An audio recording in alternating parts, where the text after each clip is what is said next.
ಆಮೇಲೆ ಕಾಡು ಘಮ ಘಮ ಘಮ ಅನ್ನೋದು, ಅದರ ಸುವಾಸನೆ ನಮ್ಗೆ ಹಿಡಿದು ಬಿಟ್ರೆ ಊಟ ಮಾಡಬೇಕು ಅನ್ನೋದು ಏನಿಲ್ಲ. ಫಾರೆಸ್ಟನ್ನು ನಾವು ದೇವರಂತ ನಾವು ನೋಡ್ತೀವಿ, ಅದು ತಾಯಿ ಥರ ನೋಡ್ತೀವಿ.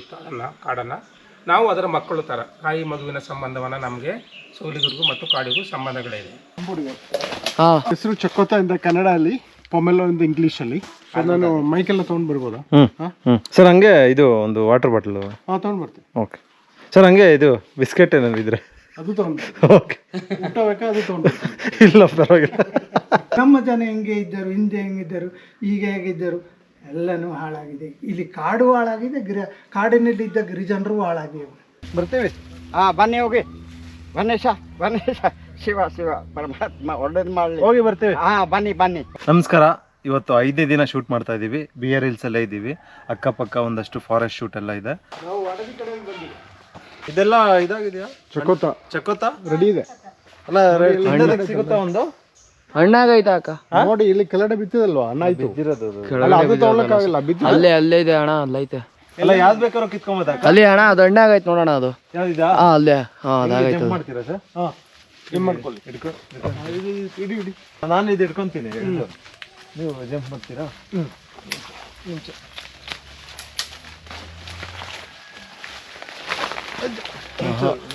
ಅಯ್ಯೋ ಕಾಯಿ ಹೋಯ್ತು.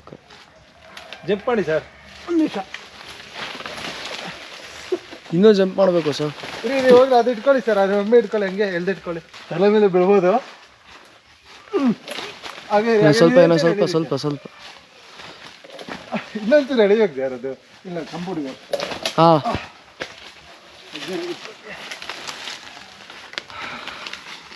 ಅಂತೂ ಇಂತೂ ಒಂದು ಕಿತ್ತಿದ್ದೀವಿ. ಹೆಂಗಿದೆ ಗೊತ್ತಿಲ್ಲ, ಟೇಸ್ಟ್ ಆಮೇಲೆ ಮಾಡಬೇಕು. ಹೆಸರು ಚಕ್ಕೋತ ಇಂದ ಕನ್ನಡ ಅಲ್ಲಿ, ಪೊಮೆಲೋ ಇಂದ ಇಂಗ್ಲೀಷಲ್ಲಿ. It's a native tree of this area and it's a very beautiful fruit. ಆಮೇಲೆ ಸಿಟಿಯಲ್ಲಿ ತಿನ್ನೋದಕ್ಕಿಂತ ಇಲ್ಲಿ ತಿನ್ನೋದು ಸ್ಪೆಷಲ್ ಸರ್. ಹೌದು ಹೌದು ಹೌದು. ಕಟ್ ಮಾಡೋಣ ಬನ್ನಿ. ನಾವು ತಿಂತೀನಿ, ನೀವು ನೋಡ್ಕೊಳ್ಳಿ.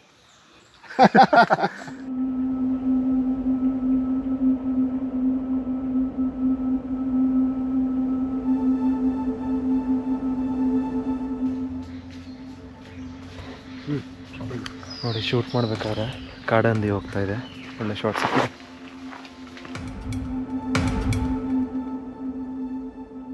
ಅಲ್ಲ, ಇಲ್ಲ ಅಂದ್ರೆ ಒಂದು ಕೆಲಸ ಮಾಡೋಣ ಸರ್. ಜೇನ್ ಕೀಳೋದನ್ನ ನಾಳೆ ಇಟ್ಕೊಂಡು ಇವತ್ತು ಸಂಜೆ ಅರೇಂಜ್ ಮಾಡಕ್ಕೆ ಹೇಳ್ಬಿಟ್ಟು ಈಗ ಬೇರೆ ಶಾರ್ಟ್ ಅದನ್ನು ತೊಗೊಂಬೋದಲ್ವಾ? ಈಗ ಬೇರೆ ತಗೊಳ್ಳೋಣ. ಎಲ್ಲಿ ನಡೀತಾ ಇದೆ ಸರ್ ಕಾಫಿ ಇದೆಲ್ಲ? ಓಕೆ, ಅದ್ರದ್ದೇ ತೊಗೊಳೋಣ ನಂಗಾದ್ರೆ. ಹೆಂಗೈತಣ್ಣ? ಬಟ್ ಇದಕ್ಕೆ ಉಪ್ಪು ಖಾರ ಹಾಕೊಂಡು ತಿನ್ಬೇಕು, ಅದು ಮಜಾ. ಲೈಟಾಗಿ ಸಾಲ್ಟು, ಉಪ್ಪು. ಅಯ್ಯೋ, ಉಪ್ಪು ಸಾಲ್ಟ್ ಎರಡು ಒಂದೇ. ಆಮೇಲೆ ಇನ್ನೂ ಕಲರ್ ಬರುತ್ತೆ. ಇದು ಕಲರ್ ಬಂದಿಲ್ಲ, ಇಲ್ಲ ಇರೋದೇ ಕಲರ್ ಹಿಂಗ ಗೊತ್ತಿಲ್ಲ.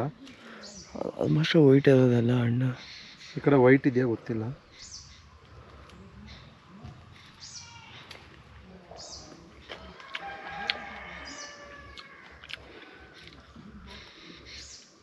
ಚೆನ್ನಾಗಿದೆ. ಅದೇ ಮೋಸ್ಟ್ಲಿ ಇನ್ನು ಸ್ವಲ್ಪ ದಿನ ಇರಬೇಕಾಗಿತ್ತು, ಬಟ್ ಆದರೂ ಚೆನ್ನಾಗಿದೆ. ಅದಲ್ಲೇ ಇಲ್ಲ, ಅದಲ್ಲೇ ಕೈಲಿ ಇಟ್ಕೊಳ್ಳಿ. ಹಿಂಗೆ ಇಟ್ಕೊಂಡು ಹಾಕಿ ಅಷ್ಟೇ. ಸರಿ. ಒಂದು ನಿಮಿಷ, ನಾನು ಹೇಳ್ತೀನಿ. ಒಂದು ನಿಮಿಷ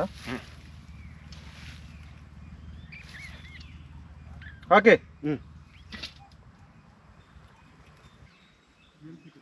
ಕಟ್ ಮಾಡಿ. ಆಯ್ತಾ ಸರ್? ಮಾಡಿ ಹಂಗೆ ಆಲ್ಮೋಸ್ಟು 5 ಡೇಸಲ್ಲಿ ಒಂದಷ್ಟು ಪ್ಲಾನ್ಸ್ ಇದಾವೆ. ವೆರೈಟಿ ಜೇನು ಕೀಳೋದಾಗಿರ್ಬೋದು, ರಾಗಿ ಕಟ್ ಮಾಡೋದಾಗಿರ್ಬೋದು, ನೀರು ತೊಗೊಂಡೋಗೋದು, ಸೌದೆ ತರೋದು, ಕಾಡಲ್ಲಿ ಏನಾರ ಒಂದಷ್ಟು ಆ್ಯಕ್ಟಿವಿಟಿ ಏನೆಲ್ಲ ನಡೆಯುತ್ತೆ ಅದೆಲ್ಲ ಕ್ಯಾಪ್ಚರ್ ಮಾಡಬೇಕು. ಈ ಕುಡುಗೋಲು ಕೈಲಿ ಇಟ್ಕೊಬೇಕು. ಕೈಲಿ ಇಟ್ಕೊ. ಅಲ್ಲೇ ರೀ ನಾನೇ ಬರ್ತೀನಿ. ಕುಡುಗೋಲು ಕೈಲಿ ಇಟ್ಕೊಂಡು ತಗೊಬನ್ನಿ. ಆಯ್ತು. ಕ್ಯಾಮ್ರಾ ನೋಡಬೇಡಿ, ಆ ಕಡೆ ಈ ಕಡೆ ನೋಡಬೇಕು. ಆಯ್ತು. ಅಲ್ಲ, ನಾರ್ಮಲ್ ಹಿಂಗೆ ಇಟ್ಕೊಂಬನ್ನಿ. ಈಗ ನಾರ್ಮಲ್ ಇಟ್ಕೊಂಡು ಬನ್ನಿ ಅಷ್ಟೇ. ಬನ್ನಿ. ಸಾಕು. ಹೋಗಿ ಸ್ವಾಮಿ ಬರ್ತೀವಿ. ಬನ್ನಿ ಹೋಗಿ, ಗಣೇಶ ಗಣೇಶ ಶಿವ ಶಿವ ಪರಮಾತ್ಮ ಒಳ್ಳೇದು ಮಾಡಲಿ. ಹೋಗಿ ಬರ್ತೀವಿ. ಹಾಂ ಬನ್ನಿ ಬನ್ನಿ ಹೋಗಿ ಹೋಗಿ ಸರ್. ಇಲ್ಲಿ ಹೋದಿರಾ? ಹಾಂ ಅಲ್ಲಿ ಹೊಂಟೋಗಿ. ಅಲ್ಲ ಹಿಂಗೆ ಹೋದ್ರೆ ಸರಿ, ಇಲ್ಲಿ ಹೋದ್ರೆ ಸರಿ. ಹಿಂಗೆ ಹೊಂಟೋಗಿ ಅಲ್ಲಿ ಈಗ ಮುಳ್ಳದ ಇದ್ರ ಮುಳ್ಳು ನೋಡ್ಕೊಂಡು ಹೋಗಿ. ಹಾಂ ಹಾಂ ಈಗ ಬಂದು ಬಿಡಿ. ಆಯ್ತು ಬರ್ತಾರಂತ ಇಂದ ಮಾಡಿ. ಈಗ ಮಾದೇವ್ಗೆ ಏನು ಕೆಲಸದಲ್ಲಿ ಈಗ ನಂಗೆ ಸ್ವಲ್ಪ ನಮ್ಮ ಇನ್ನು ನಾಗರಾಜ್ ಎಲ್ಲಿಗೋಣ ಹುಡುಗರು ಒಬ್ಬರು ಇಲ್ಲ. ಎಷ್ಟೊತ್ತಿಗೆ ಬೇಕಾಗಿಲ್ಲ.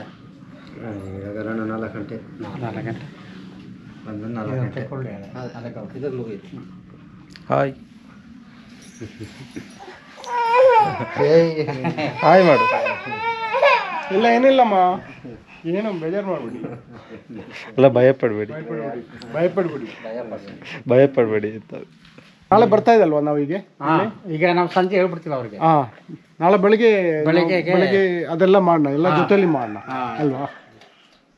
ಈಗ ಇಂಟರ್ವ್ಯೂ ಒಂದು ಮುಗಿಸೋಣ, ಬಟ್ ಅದು ಜೊತೆ ಮಾಡ್ಬೋದಾಯ್ತಲ್ವಾ? ಆಮೇಲೆ ಮೇಯ್ನ್ ಆಗಿ ಈಗ ಜೇನ್ ಕೀಳೋದು ಇವತ್ತು ಸಂಜೆ ಎಲ್ಲ ರೆಡಿ ಮಾಡ್ಬಿಟ್ಟು ನಾಳೆ ಬೆಳಗ್ಗೆ ಎಷ್ಟು ಬೇಗ ಆಗುತ್ತೆ ಅಷ್ಟು ಬೇಗ. ಅಲ್ಲ ಇವತ್ತು ಸಂಜೆಗೆ ನೀವು ಫ್ರೀ ಆಗ್ತಿರಲ್ವಾ, ಅವಾಗ ಹೇಳಿ ಇಟ್ಕೊಂಬಿಡಿ ಬೆಳಗ್ಗೆ ಜಾವ 7 ಗಂಟೆಗೆಲ್ಲ ರೆಡಿ ಇರಿ ಅಂತ. ಹಾಂ ಪಾರ್ಟಿಗಳ ಕರ್ಕೋಬೇಕು. ಅದೇ ಈಗ ನಾನು ಸಂಜೆ ನೈಟು ಡೇ ಟೈಮಲ್ಲಿ ಏನು ಕೇಳಲ್ಲ, ಡೇ ಟೈಮಲ್ಲಿ ಕೇಳಲ್ಲ. ಯಾವುದು ಜೇನು? ಓ ಅಲ್ಲ ಕ್ಯಾಮ್ರಾಗೋಸ್ಕರ ಬೆಳಗ್ಗೆ ಬೇಕಲ್ಲ. ಒಂದಾದ್ರೆ ಕೇಳ್ಬೋದು. ಬೆಳಗ್ಗೆ ಬೇಕಾದ್ರೆ 6 ಗಂಟೆಗೆ ಕಿಲ್ಲೋಣ. 6 ಗಂಟೆಗೆ ಲಾಸ್ಟ್ ಟೈಮ್ ನಾವು ತೆಗೆದಿದ್ವಲ್ಲ, ಅದು ಬೆಳಗ್ಗೆ ಟೈಮ್ ಕಿತ್ತಿದ್ರು, ಡೇ ಟೈಮಲ್ಲೇ ಮಧ್ಯಾಹ್ನ. ಅದೆಷ್ಟಿತ್ತು ಸರ್? ಅದು ಚಿಕ್ಕ ಜೇನೆ, ಬೆಟ್ಟದ ಜೇನಲ್ಲ, ಒಂದೇ. ಒಂದಾದ್ರೆ ಕೇಳ್ಬೋದು ಈ ಥರ ಕಾಡಲ್ಲಿದ್ರೆ. ಹಾಂ 1-2 ಅಷ್ಟೇನೆ. ಆಮೇಲೆ ಈಗ ಅಲ್ಲ ಆಮೇಲೆ ಶಾರ್ಟ್ಸ್ ನಮ್ಗೆ ಕೆಲವೊಂದು ದೊಡ್ಡ ಮರದಲ್ಲಿ 5-6 ಜೇನುಗಳು ಇಟ್ಟಿರ್ತಾರಲ್ಲ, ಆ ತರದ್ದು ಶಾರ್ಟ್ ಬೇಕು. ಅವರು ಹೇಳ್ತಾ ಇದ್ದಾರೆ ಸಿಗ್ತಾ ಇಲ್ಲ, ಅದೇ ಈ ಸೀಸನ್ ಅಲ್ಲ. ಕೆಳಗಡೆ ಊರುಕಾಡು ಸಿಗ್ತದೆ. ಆಲ್ದ ಮರಗಳಲ್ಲಿ ಸಿಗುತ್ತೆ. ಆಲ್ದ ಮರಗಳಲ್ಲಿ ಅಲ್ಲಿ ಕರ್ಕೊಂಡೋಗಿ ಅದು ಕಿಳೋದ್ ಬೇಡ, ಶೂಟ್ ಮಾಡ್ಕೊಂತೀವಿ ಅದಷ್ಟೇನೆ. ನಾನು ಇವಾಗ ಸಂಜೆ ಹೋಗ್ತೀನಿ, ಹೋದಾಗ ನೋಡ್ಕೊಂಡು ಬರ್ತೀನಿ. ಚೆಕ್ ಪೋಸ್ಟ್ ಪಕ್ಕ ಇದೆ, ಚೆಕ್ ಪೋಸ್ಟ್ ಪಕ್ಕ ಅಲ್ವಾ? ಅದೇ ಇದು ಇದರ ಕೃಷ್ಣ ಕಟ್ಟಿಂದ ಗಣಪತಿ ದೇವಸ್ಥಾನ. ನಾನು ಮೈಕೆಲ್ಲ ತೊಗೊಂಡು ಬರ್ಬೋದಾ? Okay sir. ಹಂಗೆ ಇದು ಒಂದು ವಾಟರ್ ಬಾಟಲ್. ಹಾಂ ತೊಗೊಂಡು ಬರ್ತೀನಿ. Okay sir. ಹಂಗೆ ಇದು ಬಿಸ್ಕೆಟ್ ಏನಾದ್ರು ಇದ್ರೆ ಅದು ತೊಗೊಂಡು. ಓಕೆ ಊಟ ಬೇಕಾ? ಅದು ತೊಗೊಂಡು. ಇಲ್ಲ ಪರವಾಗಿಲ್ಲ. ಮೋಸ್ಟ್ಲಿ ಇದು ಕಚ್ಚುತ್ತೇನೋ ಗೊತ್ತಿಲ್ಲ, ಕೆಲವೊಂದರಲ್ಲಿ ವಿಷ ಕೂಡ ಇರುತ್ತೆ, ತುಂಬ ಕೇರ್ಫುಲ್ ಆಗಿರಬೇಕು. ಇವತ್ತು ಅರ್ಜುನ್ ಇಲ್ಲ, ಅದಕ್ಕೆ ಸರ್ರೇ ಹೋಗಿದ್ದಾರೆ ಮೈಕ್ ತೊಗೊಂಬರೋಕ್ಕೆ. ಟಿ ತುಂಬ ದೂರದಲ್ಲಿದೆ, ಒಂದು ಅರ್ಧ ಕಿಲೋಮೀಟ್ರ್ ದೂರದಲ್ಲಿ. ನಾವು ಶೂಟ್ ಮಾಡ್ತಾ ಇದ್ದೀವಿ, ನಾನು ತೇಜು ಸರು, ನಮ್ಮ ಜೊತೆಲಿ ಇಲ್ಲಿ ಒಂದು ಸ್ವಲ್ಪ ಜನ ಸಪೋರ್ಟ್ ಮಾಡ್ತಾ ಇದ್ದಾರೆ ಟೀಮಿಂದ. ಗುಡ್ ಎಕ್ಸ್ಪೀರಿಯೆನ್ಸ್, ತುಂಬ ಚೆನ್ನಾಗಿದೆ. ಕಾಫಿದೇನೋ ಮಾಡಿದ್ದಾರೆ, ಏನಂತ ಗೊತ್ತಿಲ್ಲ. ಮೋಸ್ಟ್ಲಿ ಇಲ್ಲಿ ಹಾಕ್ಬಿಟ್ಟು ವಾಷಿಂಗ್ ಮಾಡಿ ಇಲ್ಲಿ ಸಿಪ್ಪೆ ಮಾತ್ರ ಇಲ್ಲಿ ಬಿದ್ದಿದೆ ನೋಡಿ. ಬೀಜ ಒಂದು ಕಡೆ ಸಪ್ರೇಟ್ ಆಗುತ್ತೆ ಅನಿಸುತ್ತೆ, ಇಲ್ಲಿ ಈ ಕಡೆ ಎಲ್ಲ ಸಿಪ್ಪೆ ಎಲ್ಲ ಹೋಗಿ ಸಪ್ರೇಟ್ ಆಗುತ್ತೆ ಅನಿಸುತ್ತೆ. ಕಾಫಿ, ಈ ಮೆಣಸು ಎಲ್ಲ ಇದೆ. ಇಲ್ಲ ಈಗ ಸರ್ ಬರ್ತಾರೆ, ಅವ್ರ ಹತ್ರ ಈಗ ಏನ್ ಹೇಳಿದ್ರೆ ಆ ವಿಷಯ ಎಲ್ಲ ಹೇಳಿ, ಅದು 100% ಗೌರ್ಮೆಂಟ್ಗೆ ಕೊಟ್ಟು ಈ ಪ್ರಾಬ್ಲಮ್ಸ್ ಏನೇನಿದೆ ಅದೆಲ್ಲ. ಯಾಕೆಂದ್ರೆ ಈಗ 50 ವರ್ಷ 100 ವರ್ಷ ಹಿಂದೆ ಕತೆ ನಿಮಗ್ ಮಾತ್ರ ಗೊತ್ತು, ನಮಗ್ ಗೊತ್ತಿಲ್ಲ ಅಲ್ವಾ? ಹಾ, ಹಂಗಾಗಿ ನೀವ್ ಹೇಳಿದ್ರೆ ಅದನ್ನ ತುಂಬಾ ತಲುಪಿಸ್ತೀವಿ ನಾವು. ಯಾಕಂದ್ರೆ ನಮ್ದು ಉದ್ದೇಶನೇ ಅದು, ಮಾಡ್ತಿರೋ ಉದ್ದೇಶನೇ ಅದು. ಸುಮ್ಮನೇನೋ ಕೆಲಸ ಮಾಡ್ತೀವಿ ಹೋಗ್ತೀವಿ ಹಂಗ ಮಾಡ್ತಿಲ್ಲ ನಾವು ಪ್ರಕೃತಿಗೆ ನಾವು ಏನಾರ ಮಾಡ್ಬೇಕು ಅಂತಾನೆ ನಾವಿರೋದು. ನಾನು ಪ್ರಕೃತಿ ಬಗ್ಗೆನೂ ಹೇಳ್ತೀನಿ, ಬರೀ ನಮ್ಮ ಬಗ್ಗೆನೇ ಹೇಳಲ್ಲ. ನಾನು ಕಾಡು, ಪ್ರಾಣಿ, ಪಕ್ಷಿ, ಮರ ಎಲ್ಲ ಅದರೊಟ್ಟಿಗೆ ನಾವು ಬದ್ದದು. ಆ ಕಥೆಯನ್ನ ಸೇರಿಸ್ಕೊಂಡು ನಮ್ಮದನ್ನು ಸೇರಿಸಿ ಅದಕ್ಕೆ ಹೇಳ್ತೀನಿ ಕಥೆನ. ಆದರೆ ಪರಿಸರದಾಗೂ ಹಾಳಾಯ್ತಾ ಇದೆ, ನಾವು ಹಾಳಾಡ್ತೀವಿ, ಎರಡೂ ಹಾಳಾಯ್ತಾ ಇದೆ. ಇಲ್ಲಿ ಈಗ ನಾವಿರೋದು ಅರಣ್ಯದಲ್ಲಿ, ಅರಣ್ಯನೂ ಹಾಳಾಯ್ತಾ ಇದೆ, ಗಿರಿಜನರು ಹಾಳಾಯ್ತಾ ಇದೆ. ಬರೀ ಹೆಸರಿಗೆ ಮಾತ್ರ ಗಿರಿಜನ, ಬರೀ ಹೆಸರಿಗೆ ಮಾತ್ರ ಕಾಡು, ಇವೆರಡು ಇರ್ತದೆ. ಒಬ್ಬರು ತಗೊಳ್ತಾರೆ ಹುಲಿ ಯೋಜನೆ ಕಾಡು, ಅಲ್ಲಿಗೆ ಯಾರಿಗೂ ನುಗ್ಗಬಾರ್ದು ಮಾಡಬಾರ್ದು ಹಾಗಂತ ಹೇಳ್ತಾ ಇದ್ದಾರೆ. ನುಗ್ಗಬಾರ್ದು ಮಾಡಬಾರ್ದು, ಹುಲಿಗೆ ಏನು ಆಹಾರ ಕೊಡ್ತಾ ಇದ್ದೀರಿ ಅಂತ ನಾ ಕೇಳ್ತೀನಿ, ಕ್ವಶನ್ ಹಾಕ್ತೀನಿ. ಕಾಡಿಗೆ ಏನಾಗಬೇಕಾಗಿತ್ತು, ಹಿಂದಿದ್ದ ಕಾಡು ಹೆಂಗೆ ಇತ್ತು, ಇವಾಗ ನೀವು ಹುಲಿ ಯೋಜನೆ ಕಾಡು ಎತ್ತಿರುವಾಗ ಕಾಡು ಹೆಂಗೆ ಹಾಳಾಗೋಯ್ತು, ಏನಾಯಿತು ಅಂತ ಅದನ್ನು ಹೇಳ್ತೀನಿ. ನಮ್ಮ ಜನ ಹೆಂಗೆ ಇದ್ದರು, ಹಿಂದೆ ಹೆಂಗಿದ್ದರು, ಈಗ ಹೇಗಿದ್ದರು, ಎಲ್ಲನೂ ಹಾಳಾಗಿದೆ. ಇಲ್ಲಿ ಕಾಡು ಹಾಳಾಗಿದೆ, ಕಾಡಿನಲ್ಲಿದ್ದ ಗಿರಿಜನರು ಹಾಳಾಗಿವೆ, ಈ ಒಟ್ಟಿಗೆ ಹಾಳಾಗಿದೆ. ಅದಕ್ಕೆಲ್ಲ ಕಾರಣ ಯಾರಂತೀರಾ? ಅದಕ್ಕೆಲ್ಲ ಕಾರಣ ಸರ್ಕಾರ ಅದನ್ನು ಸರಿಯಾಗಿ ಕಂಡುಬಿಟ್ಟು ನೋಡಬೇಕಾಗಿತ್ತು. ನಾವು ನೀವಲ್ಲ, ಸರ್ಕಾರ ಇವರು ಗಿರಿಜನರು ಅಲ್ಲಿ ಕಾಡಿನಲ್ಲಿದ್ದು ಬದ್ದವರು, ಅವರಿಗೆ ಸರಿಯಾದ ಚರಿತ್ರೆ ಎಲ್ಲ ಚರಿತ್ರೆ ಎಲ್ಲ ಇದೆ. ಅವರು ಹೇಳೋ ಮಾತಿನಂತೆ ಇಲ್ಲಿ ಓದು ಬರದಿಂದ ಈ ಕಾಡನ್ನು ಅಭಿವೃದ್ಧಿ ಮಾಡೋಕ್ಕಾಗಲ್ಲ, ಅಥವಾ ಗಿರಿಜನರನ್ನು ಓದು ಬರದಿಂದ ಅಭಿವೃದ್ಧಿ ಮಾಡೋಕ್ಕಾಗಲ್ಲ. ಅವರ ಹಳೆ ಪೂರ್ವದ ಕಥೆ ಇದೆ ನೋಡಿ, ಅದನ್ನು ತಿಳ್ಕೊಂಡು ಕಾಡು ಗಿರಿಜನರನ್ನು ಅಭಿವೃದ್ಧಿ ಮಾಡೋಕ್ಕೆ ಸಾಧ್ಯವೇ ಹೊರತು ಈಗ ನೀವು ಇತ್ತೀಚೆಗೆ ನನ್ನ ಕಾಲದಲ್ಲಿ ನಾನು 4ನೇ ತರಗತಿ ಓದಿರೋ 62ರಲ್ಲಿ ಸರ್ಕಾರಿ ಸ್ಕೂಲ್ನಲ್ಲಿ. ಆವಾಗ ಏನಾಯಿತು, ಸ್ವಲ್ಪ ವಿದ್ಯೆ ಇತ್ತು. ಸ್ವಲ್ಪ ವಿದ್ಯೆ ಇದ್ದಾಗ ಜನರಿಗೂ ಕರೆಕ್ಟಾಗಿ ಬಳಾಟ ಏನೋ ಅವರು ಕಾಡಿನಲ್ಲಿ, ಈಗ ನಾವು ಕಾಡಿನಲ್ಲಿ ಅಷ್ಟಾಗಲ್ಲ, ಪೋಡು ಎಂದರೆ ಒಂದು 2 ಎಕರೆ 3 ಎಕರೆ ಅಷ್ಟು ನಾವು ಮಾಡ್ತಿದ್ದೆವು. ಅದರಲ್ಲಿ ಎಷ್ಟು ವರ್ಷ ಮಾಡ್ತಿದ್ದೆ ಅಂದರೆ ಎಲ್ಲ ಗೋಮಳ ಇರುತ್ತೆ ಅಂತ, ಕಾಡು ಗಿಡ ಮರ ಇರಬಾರ್ದು ಅಂತ. ಇದರಲ್ಲಿ ಗೋಮಳದಲ್ಲಿ 1-2 ವರ್ಷ ಮಾಡ್ತಿದ್ದೆವು. ಆ 3ನೇ ವರ್ಷಕ್ಕೆ ಅಲ್ಲಿ ಸೆತ್ತೆ ಬಂದುಬಿಡ್ತಿದ್ದು, ಬೇರೆ ಗಿಡ ಮರ ಎಲ್ಲ ಅಲ್ಲಿಗೆ ಆ ಬೀಜ ಎಲ್ಲ ಬಂದುಬಿಡ್ತಿತ್ತಲ್ಲ, ಅದನ್ನು ಬಿಟ್ಟುಬಿಟ್ಟು ಆ ಕಾಡು ಅಭಿವೃದ್ಧಿ ಆಗಲಿ ಅಂತ ಇನ್ನೊಂದು ಗೋಮಳಕ್ಕೆ ಹೋಗಿ 100,000 ಸೆತ್ತೆ ಜಾತಿ ಸೆತ್ತೆಗಳೆಲ್ಲ ಬಂದುಬಿಡ್ತದಲ್ಲ, ಅದನ್ನು ಬಿಟ್ಟುಬಿಡ್ದು. ಅದನ್ನು ಬಿಟ್ಟುಬಿಟ್ಟು ಇದೇ ಥರ ನಾವು ಇಡೀ ಕಾಡೆಲ್ಲ ನಾವು ಆಗೇನೆ, ಕಾಡನ್ನು ದೊಡ್ಡ ಮರ ಕಡಿಯೋದು, ಅದನ್ನು ಬುಡನ್ನು ಕಡಿಯೋದು, ಅದನ್ನು ಮಾರಾಟ ಮಾಡೋದು, ಈ ರೀತಿ ಇಲ್ಲವೇ ಇಲ್ಲ. ಅಲ್ಲಿಂದ ಇಲ್ಲಿವರೆಗಂಟ ನಾವು ಕಾಡಿನ ಬಗ್ಗೆ ಇಲ್ಲ. ನಮ್ಮ ಕಾಡಿನಲ್ಲಿ ಏನು ಬೇಕೋ ಚಿಕ್ಕ ತನಕಂತ ಹಣ್ಣು ಹಪ್ಪಲು, ನಮಸ್ಕಾರ, ಆ ಥರ ನಾವು ಮಾಡೋದು. ಇಲ್ಲ, ಇದು ತಲುಪುತ್ತೆ, ಎಲ್ಲಿಗೆ ತಲುಪಬೇಕೋ ಅದು ಸರ್ ತಲುಪಿಸ್ತಾರೆ. ಇದ್ರ ಬಗ್ಗೆ ನೀವು ಚಿಂತೆ ಮಾಡಬೇಡಿ. ನಿಮ್ಗೆ ಏನು ಮನಸ್ಸಲ್ಲಿ ಇದೆ ಎಲ್ಲ ಕಥೆನೂ ಹೇಳಿ. ಏನಕ್ಕೆ ಅಂದ್ರೆ ಸರ್, ಇಷ್ಟು ದಿನದಿಂದ ಮುಂಚೆನೇ ಸುಮಾರು ಈ ಕಥೆನ ಹೇಳಿ ಶೂಟ್ ಮಾಡ್ಕೊಂಡು ಹೋಗೋರಂತೆ, ಯಾರೂ ಎಲ್ಲಿ ತಲುಪಬೇಕಂತ ಅನ್ಸಿಲ್ಲ ಅಂತ. ಅದಕ್ಕೆ ಬೇಜಾರಾಗಿ ಕತೆ ಹೇಳೋದೇ ಬಿಟ್ಬಿಡೋಣ. ಈ ಸತಿ ಮಾಡೇ ಮಾಡ್ತೀನಿ. ನೀವು ನಮ್ಮ ಪರಿಹಾರ ಮಾಡೋಕ್ಕಾಗಲ್ಲ, ಕಾಡ ಪರಿಹಾರ ಮಾಡೋಕ್ಕಲ್ಲ. ಇವರು ಎರಡನ್ನೂ ಪರಿಹಾರ ಮಾಡೋದು ಯಾರು? ಅದು ಸರ್ಕಾರದ ಮಟ್ಟದಲ್ಲಿ.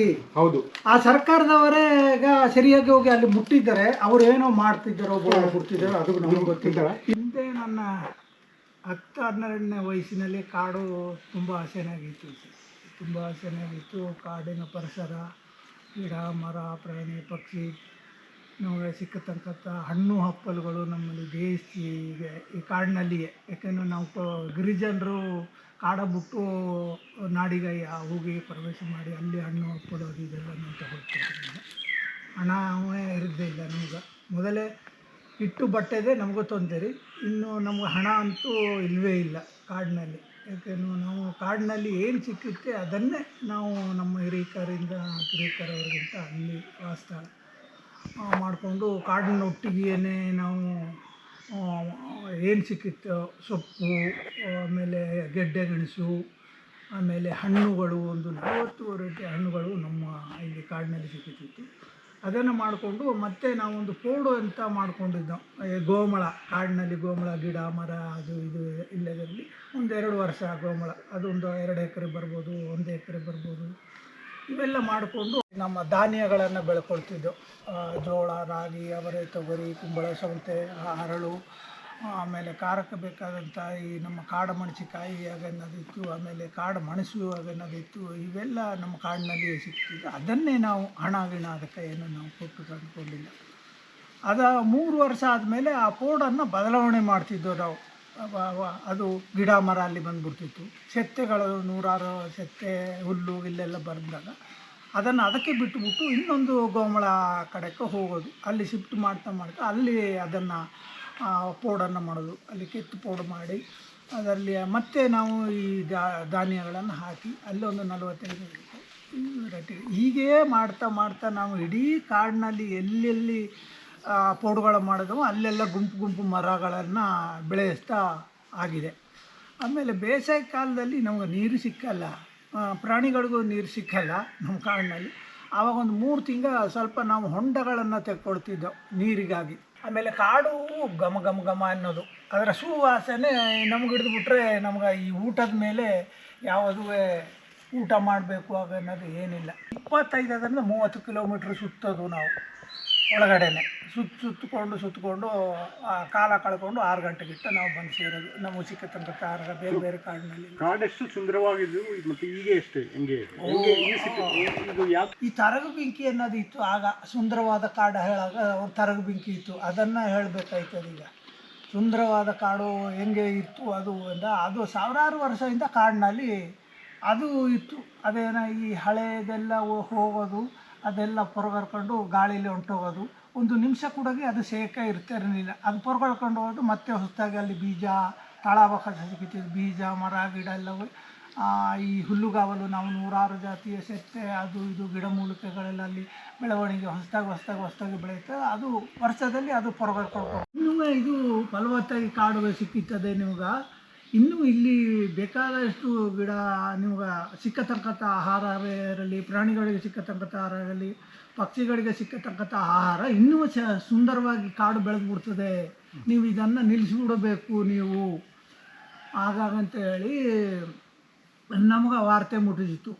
ಆವಾಗ ನಾವು ಕೂಡ ಈ ಮುಖಂಡರಾಗಿರೋರ ಸ್ವಲ್ಪ ತಿಳ್ಕೊಂಡು ನಿಜ ಇನ್ನೂ ಆಗ್ಬೋದೇನೋ, ಇದು ವರ್ಷ ಈ ತರಗ ಬೆಂಕಿ ಹೊರಗರ್ಕೊಂಡು ಹೋಗುವಾಗ ಇದೆಲ್ಲಿ ಹಾಳಾಗ್ಬೋದೇನೋ ಹೇಳೋದು ನಿಜ ಆಗಂತೇಳಿ ನಾವು ಪೋಡುಗಳಿಗೆಲ್ಲವೂ ಒಂದು ಜಾಥಾ ಹೋಗ್ಕೊಂಡು ನಮ್ಮಲ್ಲಿ ಜಾಥಾ ಹೋಗ್ಕೊಂಡು ಅಲ್ಲಿ ಅದ್ರ ಬಗ್ಗೆ ಒಂದು ನಾಟಕನೂ ಈ ಬಸವರಾಜಿದ್ದೇನೆ ಇವನು ಕೂಡ ಒಂದು ನಾಟಕಗಳನ್ನು ಮಾಡೋದು. ನಾವು ನಾಟಕ ಮಾಡಿಬಿಟ್ಟು ನಮ್ಮವರಿಗೆ ತಿಳಿಸೋದು, ನೋಡಿ ಹಿಂಗಿದೆ ಕಾಡು, ನಾವೇ ಮರ ಗಿಡ ಬೇರೆ ಜಾತಿ ಯಾವುದು ಬೇಕಾಗಿರೋದಾಗ ನಮಗೆ ಸಿಕ್ಕತಕ್ಕಂಥದ್ದು ಹಾಳಾಗುತ್ತಾ ಹೋಯಿತು. ಪ್ರಾಣಿಗಳಿಗೆ ಸಿಕ್ಕತಕ್ಕಂಥದ್ದು ಹಾಳಾಗೋಯ್ತು.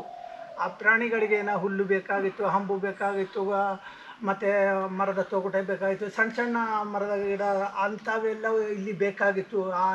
ಆನೆಗೆ ಬೇಕಾಗಿರೋ ಆಹಾರ, ಈ ಕಾಡು ಪ್ರಾಣಿಗಳಿಗೆ ಆಹಾರ ಬೇಕಾಗಿದ್ದ ಅವೆಲ್ಲ ಹಾಳಾಗೋಯ್ತು. ಇಲ್ಲಿ ಕಾಂಟನ್ನು ಮೇಲೆ ಇದಾಗೋಯ್ತು, ಛತ್ರಿ ಇಡ್ತಾಗೋಯ್ತು.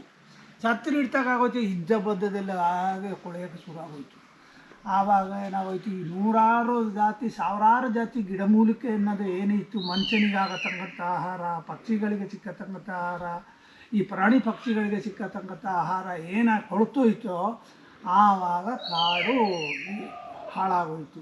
ಇವಾಗ ಕಾಡು ಹಾಳಾಗಿರೋದು ಅದು ನೀವು ನೋಡಿದಾಗ ಈಗ ಲಾಂಟನ್ ನೋಡ್ಬಿಟ್ಟು ಕಾಡು ಸುಂದರವಾಗಿದೆ ಅಂತ, ನಮಗೆ ಸುಂದರ ಇಲ್ಲ ಕಾಡು. ಆಮೇಲೆ ಫಲವತ್ತಾಗಿ ಏನೇನು ಹಣ್ಣುಗಳು ಸಿಗುತ್ತೆ ಈ ಥರ ನಮ್ಮ ಹಿರೀಕರು ಹೇಳ್ತಿದ್ರು. ಜೋಗು ಬಂದುಬಿಟ್ರೆ ಕಾಡನ್ನು ಉಳಿಸೋಕ್ಕಾಗಲ್ಲ ಹಾಗಾಗಿ ಅನ್ನೋದು ಮಾಹಿತಿ ಇತ್ತು. ಅದರ ಪ್ರಕಾರ ಅದು ಆಯ್ತಾ ಇದೆ. ನಾವು ಗೆಡ್ಡೆ ಗೆಣಸು ತೋಡಾಗ ಏನು ಮಾಡ್ತೀವಿ, ಗೆಡ್ಡೆ ಗೆಣಸು ತೋಡುವಾಗ ಆ ಬೇರಿನಲ್ಲಿ ಒಂದು ರೋಗ ಅನ್ನೋದು ಬರುತ್ತೆ, ತುದಿ ಬೇರಿನಲ್ಲಿ ಬೂಸ್ಟ್ ಕಟ್ಕೊಂಡಿರ್ತದೆ. ಅಲ್ಲೊಂದು ಈ ಪಾಸಾನ ಅಂತೀವಿ, ಈ ಎಂಥದ್ದು ಅದು ಇದು ಗಲ್ಲಿಗಳಿಗೆ ಹೊಡೆಯುತ್ತಾರಲ್ಲ ಈ ಕೀಟ, ಅಂಥದ್ದೊಂದು ವಾಸನೆ ಅದರಲ್ಲಿ ಬಂದುಬಿಡ್ತದೆ ಆ ಮಣ್ಣಿನಲ್ಲಿ ಬೂಸ್ಟ್ ಕಟ್ಕೊಂಡು ಬಂದಾಗ ಏನಾಗೋಯ್ತದೆ, ಈ ದೊಡ್ಡ ಮರದ ಬೇರು ಅಲ್ಲಿಗೆ ನಾನು ಒಂದು ಸ್ವಲ್ಪ 4ನೇ ತರಗತಿ 62ರಲ್ಲಿ ಓದುತ್ತಿರಲಿಲ್ಲ. ಆಮೇಲೆ ಈ ವಿಚಾರಗಳನ್ನು ತಿಳಿತೀನಿ ನಾನು ಯಾವಾಗಲೂ ಟಿ ವಿ ಈ ರೇಡಿಯೋದಲ್ಲಿ ಅದು ಹೆಂಗೆ ಆಯ್ತು. ಆವಾಗ ನೋಡಿ ಈ ಕಾಡು ಈ ಥರ ಮರ ಗಿಡಗಳಿಗೆ ಈ ಥರ ಹಾಳಾಗೋಯ್ತು. ಯಾವಾಗ ಮರ ಗಿಡಗಳಿಗೆ ಹಾಳಾಗೋಯಿತು ನಮ್ಗೆ ಪ್ರಾಣಿ ಪಕ್ಷಿಗಳ ಸಾಕೋದಕ್ಕೆ ಭಾಳ ತೊಂದರೆ ಆಗೋಯ್ತು, ಸಿಕ್ಕಾಪಟ್ಟೆ ತೊಂದರೆ ಬಂದ್ಬಿಡ್ತು. ಆಮೇಲೆ ನಮಗೂ ತೊಂದರೆ ಆಯಿತು. ನಮಗೆ ಸಿಕ್ಕತಕ್ಕಂಥದ್ದು ಗೆಡ್ಡೆ ಗೆಣಸು, ಅಲ್ಲಿ ಸಿಕ್ಕತಕ್ಕಂಥ ಹಾಳು, ಆಮೇಲೆ ನಮಗೆ ನಾರು ಬೇರು ಈ ಗಿಡಮೂಲಿಕೆಗಳು ಇವು ಸಿಕ್ಕತಕ್ಕಂಥ ಇವು ಹಾಳಾಗೋಯ್ತು. ಆವಾಗ ಈ ಥರ ನಮ್ಮಲ್ಲಿ ಕಾಡಿನಲ್ಲಿ ಈ ಥರ ಹಾಳಾಗಿ ನಮ್ಗೆ ಈಗ ಇಬ್ಬರದು ಹಾಳಾಗಿದೆ, ಈ ಗಿರಿಜನರದ್ದು ಹಾಳಾಗಿದೆ, ಪ್ರಾಣಿಗಳಿಗೂ ಹಾಳಾಗಿದೆ. ಈಗ ಹಾಳಾದ ಮೇಲೆ ಏನಾಗೋಯ್ತು, ಈ ಆನೆ ಹುಲಿ ಕಿರುಬ ಚಿರತೆ ಏನಾಗೋಯ್ತು, ನಾನು ಮೊದಲೇ ಹೇಳಿದೆ 15 ವರ್ಷದಲ್ಲಿ ಇದು ಕಾಡು ಹೀಗೆ ಹಾಳಾದಾಗ ಅದು ಮೈಸೂರು ಬೆಂಗಳೂರಿನಲ್ಲಿ ಹೋಗಿ ಬೇಟೆ ಆಡ್ತೇವೆ, ಅಲ್ಲಿ ಕೃಷಿ ಮಾಡಿದಲ್ಲಿ ಅಲ್ಲಿ ಕಬ್ಬು ಅವಕ್ಕೆ ಮೇವು ಕೊಡಿ ಹಾಗೆ ಅಂತ ನಾನು ಹೇಳ್ತಾ ಇರ್ತೀನಿ. ಅವರು ನನ್ನ ಕೇಳಲ್ಲ. ಕಾಡಿನ ಬಗ್ಗೆ ಇವ ವಿರೋಧಿ ಕಂಡಾಗ ಹೇಳ್ತಾನೆ ಹಾಗಾಗಂತ ಹೇಳ್ತಾರೆ. ನಾವು ಕಾಡಿನ ಬಗ್ಗೆ ಅದು ಸಾಕಿನಂಥ ತಾಯಿ, ಭೂಮಿ ತಾಯಿ ಸಾಕಿರೋದು ನಮ್ಗೆ ಪ್ರಕೃತಿಯಿಂದಲೇ. ನಾವು ಅದರ ಜೊತೆಯಲ್ಲಿ ಹುಟ್ಟಿ ಬೆಳೆಯೋರು, ಹಣ ಕಾಸು ನಮ್ಮ ಸಾಕಿಲ್ಲ. ಈ ಪ್ರಕೃತಿ ನಮ್ಮ ಸಾಕಿರೋದು ಗಿರಿಜನರನ್ನು. ನಾವು ಅದನ್ನು ಹಾಳು ಮಾಡೋಕ್ಕೆ ಹೋಗಲ್ಲ, ಅದರ ದೊಡ್ಡ ಬುಡನ್ನು ತರ್ತು ಹಾಳು ಮಾಡೋಕ್ಕೆ ಹೋಗಲ್ಲ. ಆ ದೊಡ್ಡ ಬುಡನ್ನು ತರ್ತು ಆ ಹಣ ಕಾಸಿಗೆ ಅವ್ರು ಮಾಡ್ಕೊಳ್ತಿರೋದು ಬೇರೆಯವರು, ನಾವಲ್ಲ ಹಾಳು ಮಾಡಿರೋದು. ಇಲ್ಲಿವರೆಗಂತೂ ನಾವು ಹಾಳು ಮಾಡಿಲ್ಲ. ಇದು ಹೀಗೆ ಆಗೋಯಿತು. ಆಮೇಲೆ ಅದು ಹಾಳಾಗದೆ ನಮ್ಗೆ ನಮ್ಮ ಕಾಡಿಂದ ಈಚೆ ತಂದುಬಿಟ್ರು. ಕಾಡಿಂದ ಈಗ ನೀವು ಹಳೆ ಕಾಲದಲ್ಲಿ ಹೆಂಗೆ ಇದು ಏನಂತ ಹೇಳ್ತಾರೆ ಫಾರ್ಮಿಂಗು, ವ್ಯವಸಾಯ ಹೆಂಗೆ ಮಾಡಿದ್ದು, ಅದಕ್ಕೆ ಏನೇನು ಕೊಟ್ಟಿದೆ, ವ್ಯವಸಾಯ ಮಾಡೋದು ನಿಮ್ದೇನೆ ಆದಿವಾಸಿಗಳದೊಂದು ಇದೆಯಲ್ವಾ, ಅದ್ರ ಬಗ್ಗೆ ಸ್ವಲ್ಪ ಹೇಳಿ. ಹಿಂದೆ ನಾವು ವ್ಯವಸಾಯ ಮಾಡಬೇಕಾದ್ರೆ ನಮಗೆ ಈ ಈ ಕಬ್ಬಿಣದ ಸಾಮಾನು ಇರಲಿಲ್ಲ ಸರ್. ನಮ್ಮ ಹಿರಿಕರಲ್ಲಿ ಕಬ್ಬಿಣದ ಸಾಮಾನು ಆಗನ್ನೋದು ಭಾಳ ಅಪರೂಪ. ದುಡ್ಡು ಕೊಟ್ಟು ತಗೊಳ್ಬೇಕಾಗಿತ್ತು ಕಬ್ಬಿಣ. ಅದರಿಂದ ಇವರೇನು ಮಾಡ್ತಿದ್ರು, ಈ ಕಾಡಿನಲ್ಲಿ ತಗೊಂಡು ಗಟ್ಟಿ ಮರಗಳು ಆಗಂತಿದೆ, ಕಾತಾಳೆ ಮರ, ಅಂಬೆ ಮರ ಆಗನ್ನೋದು, ಅವು ಒಂಥರ ಕಬ್ಬಿಣದ ಥರ. ಫಸಲಿನಲ್ಲಿ ನಾವು ರೊಟ್ಟಿ ಅಂತ ಮಾಡ್ತೀವಿ, ರೊಟ್ಟಿ ನಮ್ಮ ದೇವರಿಗೆ. ಅದರಲ್ಲಿ ಇವೆಲ್ಲವೂ ಪೂಜೆ ಮಾಡ್ತೀವಿ. ಆಮೇಲೆ ಹಾಡುಗಳು, ಇದರಲ್ಲಿ ನಮ್ಮ ಹಾಡುಗಳು ಅಂತ ಇದೆ. ಈ ಭೂಮಿ ಬಗ್ಗೆ, ಕಾಡಿನ ಬಗ್ಗೆ, ಸೌದೆ ಬಗ್ಗೆ, ನಾವು ಸುಡತಕ್ಕಂಥ ಸೌದೆ ಬಗ್ಗೆ, ಪ್ರಾಣಿ ಪಕ್ಷಿಗಳ ಬಗ್ಗೆ ಆ ಹಾಡಿನ ರೂಪದಲ್ಲಿ ನಮ್ಮ ಹಿರಿಕರೆಲ್ಲ ಅದನ್ನು ಕಲಿಸಿರ್ತಾರೆ. ಅದನ್ನೇ ನಾವು ಇವತ್ತಿಗೂ ಮಾಡ್ತೀವಿ. ಬಗ್ಗೆ ನನ್ನೊಡೆಯ ಕಾತು ಕಾಪಾಡಿ ಮಡಗೋನಯ್ಯ, ಕಾತು ಕಾಪಾಡಿ ಮಡಗೋನಯ್ಯ, ಇನ್ನಿಂಥ ವರ್ಷ ಬಾರನು ನಿನ್ನದಯ್ಯ, ಮೊಗ್ಗು ಮೊಗರೆಲ್ಲ ನಿನ್ನದಯ್ಯ, ಅದು ಹಾಸು ಶಿಶುವೆಲ್ಲ ನಿನ್ನದಯ್ಯ, ಹಾಸು ಶಿಶುವೆಲ್ಲ ನಿನ್ನದಯ್ಯ, ಗೋರು ಗೋರು ಕೋ ಗೋರು ಕಾನ, ಗೋರು ಗೋರು ಕೋ ಗೋರು ಕಾನ, ಅದು ಸುತ್ತು ಮಾಡಣ್ಣಿ ಕಾಡಿನಲ್ಲಿ, ಸುತ್ತು ಮಾಡಣ್ಣಿ ಕಾಡಿನಲ್ಲಿ, ಅದು ಸುತ್ತಿ ಸುಳಿದೋರು ಬಾರಕೆಲ, ಸುತ್ತಿ ಸುಳಿದೋರು ಬಾರಕೆಲ, ಗೋರು ಗೋರು ಕೋ ಗೋರು ಕನ, ಗೋರು ಗೋರು ಕೋ ಗೋರು ಕನ, ಅದು ಹಾರೆಗಜಳಗೆ ಕಾಡಿನಲ್ಲಿ, ಹಾರೆಗಜಳಗೆ ಕಾಡಿನಲ್ಲಿ, ಅದು ಹಾರೆಗ ನಿಂಡು ಗನ ಹಿಂಡೆಲ, ಹಾರೆಗ ನಿಂಡು ಗನ ಹಿಂಡೆಲ, ಗೋರು ಗೋರು ಕೋ ಗೋರು ಕನ, ಗೋರು ಗೋರು ಕೋ ಗೋರು ಕನ, ಅದು ಗುಮ್ಮಣೆ ಗುಡ್ಡೆ ಕಾಡಿನಲ್ಲಿ, ಗುಮ್ಮಣೆ ಗುಡ್ಡೆ ಕಾಡಿನಲ್ಲಿ, ಅದು ಗುಮ್ಮನ ಭೋಗ ಗನ ಭೋಗೆಲ, ಗುಮ್ಮನ ಭೋಗ ಗನ ಭೋಗೆಲ, ಗೋರು ಗೋರು ಕೋ ಗೋರು ಕನ, ಗೋರು ಗೋರು ಕೋ ಗೋರು ಕನ. ಈ ಥರ ನಮ್ಮ ಹಾಡುಗಳು. ಹೀಗೆ ಎಲ್ಲ ಪ್ರಾಣಿ ಪಕ್ಷಿ, ಮರ ಗಿಡ, ಆಮೇಲೆ ಈ ಹುಡುಗಿ ಹುಡುಗ ಎಲ್ಲ ಜನರ ಮೇಲೂ ಹೇಳ್ತೀವಿ. ಇಂಥಲ್ಲ ಕಲಿನೂ ಹೇಳ್ತೀವಿ. ಹೀಗೆ ಕಾಡಿನ ಬಗ್ಗೆ ಈ ಥರ. ಇದು ಬೆಳಗಾನು 8 ಗಂಟೆಗಿಟ್ಟು ಹೇಳ್ತೀವಿ. ಭಕ್ತಿ ಇರಬೇಕು ಕಾಡಿನಲ್ಲಿ. ಆ ಪರಿಸರದ ಬಗ್ಗೆ ಒಂದು ಮರಕ್ಕೆ ಹತ್ತಬೇಕಾದ್ರೂ ಕೂಡ ನಮಸ್ಕಾರ ಮಾಡಿ ಮರ ಹತ್ತಬೇಕು. ಇಲ್ಲ ಇದೆಲ್ಲ ಅದು ಕೂಡ ಅನಾಹುತ ಮಾಡಿಬಿಡ್ತದೆ. ಏಕದಮ್ಮು ಅದು ಕಡಿಯಾಗಲಿ ಮಾಡೋಕ್ಕಾಗಲಿ ಅದಕ್ಕೆ ಮೆಟ್ಟು ಅಂತ ಹೊಡೆತೀವಿ ನಾವು. ಮರ ಹತ್ತಬೇಕಾದ್ರೆ ಮೇಲೆ ಅದು ನಮಸ್ಕಾರ ಹೊಡೆದೇ ಅದಕ್ಕೆ ಮೆಟ್ಲು ಹೊಡೆಯಬೇಕು ನಾವು. ಅಲ್ಲಿವರೆಗಂಟ ಏನೂ ಮಾಡೋದಿಲ್ಲ ಆ ಥರ. ಆಮೇಲೆ ಜೇನು ಕೀಳ್ತೀವಿ. ಫಸ್ಟು ಕಾಡಿನಲ್ಲಿ ಜೇನು ಸಿಕ್ಬಿಡ್ತದೆ. ಆ ಜೇನು ಸಿಕ್ಕಿದಾಗ ಅದನ್ನು ನಾವು ಮಾಡಿದ್ಬಿಟ್ಟು ಬೇಗ ಉಪಯೋಗಿಸಲ್ಲ. ಫಸ್ಟು ಒಂದು ಅವನ ದೇವತಿಕ ಇದೆ ಅಂದ್ಬಿಟ್ಟು ನಮ್ಗೆ ಆಹಾರ ಕೊಟ್ಟು ಅಂದ್ಬಿಟ್ಟು ಅದಕ್ಕೆ ಸಿಂಪಡಿಸ್ತೀವಿ. ಆ ಥರ ಎಲ್ಲ ನಾವು ಪ್ರತಿಯೊಂದರಲ್ಲೂ ಆ ಥರ ಒಂದು ಲಿಗ ಮಾಡ್ಕೊಂಡಿರ್ತೀವಿ. ಇವತ್ತಿಗೂ ಮಾಡ್ತೀವಿ. ಇವತ್ತು ಕಾಡು ಸುತ್ತೋದು ಕಡಿಮೆ ಆಗಿದೆ. ನಮ್ಮ ಮೊಮ್ಮಕ್ಕಳ ತಲೆಯಲ್ಲಿ ಕಾಡು ಸುತ್ತೋದು ಕಡಿಮೆ. ಏನೂ ಸಿಕ್ಕಲ್ಲ. ಕಾಡೆಲ್ಲ ಹಾಳಾಗಿದೆ. ಅಲ್ಲಿ ಗೆಡ್ಡೆ ಗೆಣಸಾಗಲಿ, ಜೇನು ಸಿಕ್ಕದಾಗಲಿ, ನಮಗೂ ಸಿಕ್ಕತಕ್ಕಂಥ ಸೊಪ್ಪು ಆಗಲಿ, ಆಮೇಲೆ ಹಣ್ಣು ಇವೆಲ್ಲ ಹಾಳಾಗಿರೋದ್ರಿಂದ ಈಗ ಕಾಡಿನಲ್ಲಿ ನಮ್ಮ ಮಕ್ಕಳು ಈ ಥರ ಗಿಡ ಮರಗಳೆಲ್ಲ ಹೇಳ್ಕೊಂಡು ಮಾಡಿಕೊಂಡು ಅವ್ರಿಗೆ ಕತೆ ಕಟ್ಟೋದು ಈಗ ಎಲ್ಲ ಅದು ಅಳಿಸಿ ಹೋಗ್ತಾ ಇದೆ. ಈಗ ನಮ್ಮ ಕಲಿಯೆಲ್ಲ ಅಳಿಸಿ ಹೋಗ್ತಾ ಇದೆ. ಉದಾಹರಣೆಗೆ ಕಾಡು ಅಂದರೆ ನಮಗೆ ದೇವರಿದ್ದಂಗೆ. ನಮಗೆ ಫಾರೆಸ್ಟನ್ನು ನಾವು ದೇವರಂತ ನಾವು ನೋಡ್ತೀವಿ. ಅದು ತಾಯಿ ಥರ ನೋಡ್ತೀವಿ ಕಾಡನ್ನು. ನಾವು ಅದರ ಮಕ್ಕಳು ಥರ. ತಾಯಿ ಮಗುವಿನ ಸಂಬಂಧವನ್ನು ನಮಗೆ ಸೋಲಿಗರಿಗೂ ಮತ್ತು ಕಾಡಿಗೂ ಸಂಬಂಧಗಳಿದೆ. ಬಟ್ ಕಾಡಲ್ಲಿ ಏನಂತಂದರೆ ನಾವು ಕಾಡಿನ ಈ ಪ್ರಾಣಿಗಳನ್ನು ಪೂಜೆ ಮಾಡ್ತೀವಿ. ಅದು ನಮ್ಮದು ಸೋಲಿಗರ ಸಂಸ್ಕೃತಿ. ಮುಖ್ಯವಾಗಿ ಹುಲಿಯನ್ನು ಪೂಜೆ ಮಾಡ್ತೀವಿ, ಅದಕ್ಕೆ ಹುಲಿ ಭೈರಪ್ಪ ಅಂತ ಕರಿತೀವಿ. ಮತ್ತು ಆನೆಯನ್ನು ಪೂಜೆ ಮಾಡ್ತೀವಿ, ಅದಕ್ಕೆ ಆನೆ ದೇವರು ಅಂತ ಕರಿತೀವಿ. ಕರಡಿಯನ್ನು ಪೂಜೆ ಮಾಡ್ತೀವಿ, ಅದಕ್ಕೆ ಕರಡಿ ದೇವರು ಅಂತ ಹೇಳ್ತೀವಿ. ಹಂದಿಯನ್ನು ಪೂಜೆ ಮಾಡ್ತೀವಿ, ಅದಕ್ಕೆ ಹಂದಿ ದೇವರು ಅಂತೀವಿ. ಕಾಟಿಯನ್ನು ಪೂಜೆ ಮಾಡ್ತೀವಿ, ಅದಕ್ಕೆ ಕಾಡೆಮೆಯನ್ನು, ಅದಕ್ಕೆ ಕಾಟಿ ದೇವರು ಅಂತ ನಾವು ಕರಿತೀವಿ. ಹಾಗೆ ನಾಗರ ಹಾವುಗಳನ್ನು ಪೂಜೆ ಮಾಡ್ತೀವಿ. ಈ ಎಲ್ಲ ಪ್ರಾಣಿಗಳನ್ನು ನಾವು ದೇವರು ಅಂತ ಪೂಜೆ ಮಾಡ್ತೀವಿ.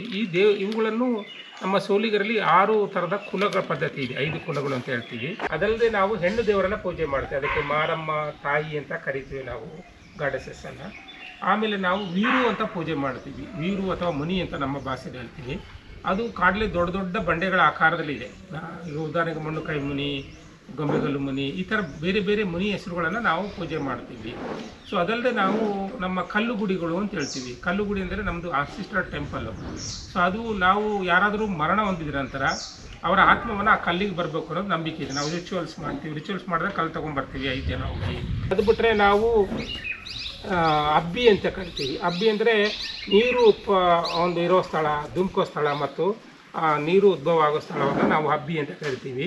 ಅಲ್ಲಿ ಭಾಳ ಮುಖ್ಯವಾಗಿ ನಮ್ಮ ಸೋಲಿಗರದು ದೇವರುಗಳು ಅಲ್ಲಿ ಸ್ನಾನ ಮಾಡ್ತಾರೆ. ಅದು ಪವಿತ್ರ ಗಂಗೆ ಅಂತೇಳಿ ಹೇಳ್ತೀವಿ ನಾವು. ಇಂದಿನ ಕಾಲದಲ್ಲೆಲ್ಲ 12 ದಿನಗಳ ಕಾಲ ಹಬ್ಬ ಮಾಡಿ ಅಲ್ಲಿ ಮೊರ ಅಂತ ಬರುತ್ತೆ, ಅದಕ್ಕೆ ನಾವು ಗುಂಜಿ ಶಾಸ್ತ್ರ ಅಂತ ಮಾಡ್ತೀವಿ.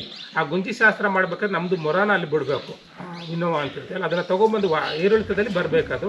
ಆಗ ಹಬ್ಬಗಳೆಲ್ಲ ಮಾಡಿ ಅದು ಬರದ ಅಚ್ಚು ಚಲಿಸಿತ್ತು. ಈಗ ಅದು ಇಲ್ಲ, ಆದರೆ ಅದನ್ನು ನಾವು ಪವಿತ್ರ ಗಂಗೆ ಅಂತೇಳಿ ನಾವು ಪೂಜೆ ಮಾಡ್ತೀವಿ. ನಾವು ಸಹ ಬಾಳ್ವೆ. ಸೊ ಇದು ನಾವು ಯಾವುದೇ ಉತ್ಪನ್ನ ಸಂಗ್ರಹಣೆ ಮಾಡುವಾಗ ಆ ಥರ ಪೂಜೆ ಮಾಡ್ತೀವಿ, ಅದುಗಳಿಗೆ ಸ್ವಲ್ಪ ಕೊಟ್ಟು ತಿಂತೀವಿ.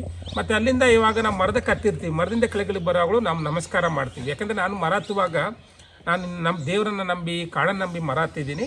ಮತ್ತು ನಾನು ಕೆಳಗಡೆ ಬರುವಾಗ ಏನಾಗುತ್ತೆ, ನನಗೆ ಸೇಫ್ಟಿ ಆಗಿದ್ದೀನಿ ನಾನು. ಇಲ್ಲಾಂದರೆ ಮರದಿಂದ ಬೀಳೋ ಸಂದರ್ಭಗಳು ತುಂಬ ಸಾರಿ ಮರದಿಂದ ಬಿದ್ದಿರ್ತಾರೆ, ಕಾಲು ಕೈಯೋ ಮುರೋ ಏನೋ ಕಟ್ಟಾಗ್ಬಿಡುತ್ತೆ. 50 ಮೀಟ್ರ್ 60 ಮೀಟ್ರ್ ಬಂಡೆ ಮರಗಳಿಂದ ಹತ್ತೀವಿ. ಸೊ ಆವಾಗ ನಾವು ಬಂದಾಗ ಏನಾಗುತ್ತೆ, ನಮಗೆ ಒಂಥರ ಹೀಲಿಂಗ್ ಟಚ್ ಇರುತ್ತೆ ಮರಗಳಿಗೂ ಬಂಡೆಗಳಿಗೂ. ನಾವೆಂತ ನಮಸ್ಕಾರ ಮಾಡಿದಾಗ ಒಂದು ಸಂಬಂಧವನ್ನು ನಾವು ನೋಡ್ತೀವಿ. ನಮಗೆ ಅದು ದೇವರು, ನಮಗೆ ಮರನೂ ದೇವರು, ಜೇನು ದೇವರು, ಕಲ್ಲು ದೇವರು. ನಮಗೆ ಅದು ದೇವರ ರೂಪದಲ್ಲಿ ನಮಗೆ ರಕ್ಷಣೆ ಮಾಡೋಕ್ಕಿರೋದು ಅಂತ ನಮ್ಮ ನಂಬಿಕೆಗಳು ಸೋಲಿಗರಲ್ಲಿ.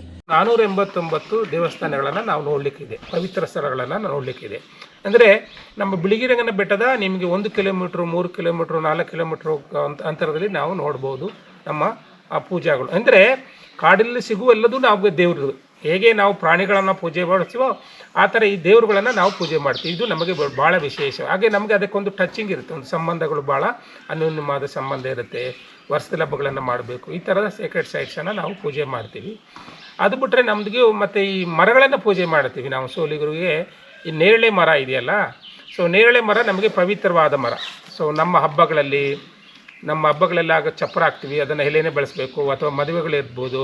ಮತ್ತು ಅದೇ ಥರ ಸ್ಪೈಡರಿಗೆ ಹೇಳ್ತೀವಿ ನಾವು. ಗೋರುಕ ಅಂದರೆ ಜೇಡದ ಬಲೆ ಇದೆ, ಜೇಡ ಇದೆಯಲ್ಲ, ಅದಕ್ಕೆ ಗೋರುಕ ಅಂತ ನಮ್ಮ ಸೋಲಿಗೆ ಭಾಷೆಯಲ್ಲಿ ಹೇಳ್ತೀವಿ.